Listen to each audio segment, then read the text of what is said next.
Hi friends, welcome to my channel. మీరు పుట్టిన దగ్గర నుండి ఇప్పటి వరకు మీలో ఎన్ని మార్పులు వచ్చాయో తెలుసా? పసిపిల్ల నుండి పెద్దయ్యే వరకు ప్రతి ఒక్కరిలో జరిగే ఈ మార్పులనే వ్యక్తి వికాసం అంటారు. ఈరోజు వ్యక్తి వికాసం యొక్క ముఖ్యమైన దశలు ఏంటో తెలుసుకుందాం. దీని యొక్క నిర్వచనం వచ్చేసి, మనిషి పుట్టుక నుంచి మరణం వరకు జరిగే శారీరక, మానసిక, సామాజిక మార్పులను మానవ వికాస దశలు అంటారు. మనస్తత్వ శాస్త్రం ప్రకారం ప్రధాన వికాస దశలు జనన పూర్వ దశ నుండి వృద్ధాప్యం వరకు కొనసాగుతాయి. ప్రధాన వికాస దశలు వచ్చేసి, మొదటిది జనన పూర్వ దశ.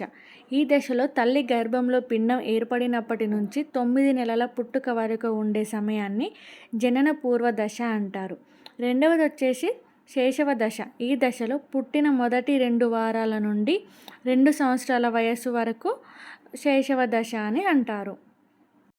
మూడవ దశ వచ్చేసి పూర్వ బాల్య దశ.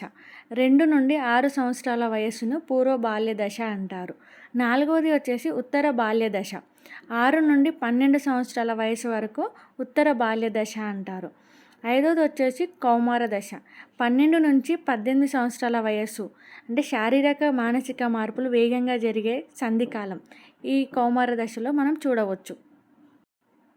ఆరో దశ వచ్చేసి పూర్వ వయోజన దశ. ఈ దశలో 18 నుండి 40 సంవత్సరాల వయస్సును పూర్వ వయోజన దశ అంటారు. ఏడవ దశ వచ్చేసి మధ్య వయోజన దశ. 40 నుండి 65 సంవత్సరాల వయస్సును మధ్య వయోజన దశ అంటారు. వృద్ధాప్య దశ వచ్చేసి 65 సంవత్సరాల తర్వాత నుండి జీవితాంతం మరణించే వరకు ఉండే దశను వృద్ధాప్య దశ అంటారు. Thank you for watching. Please subscribe my channel.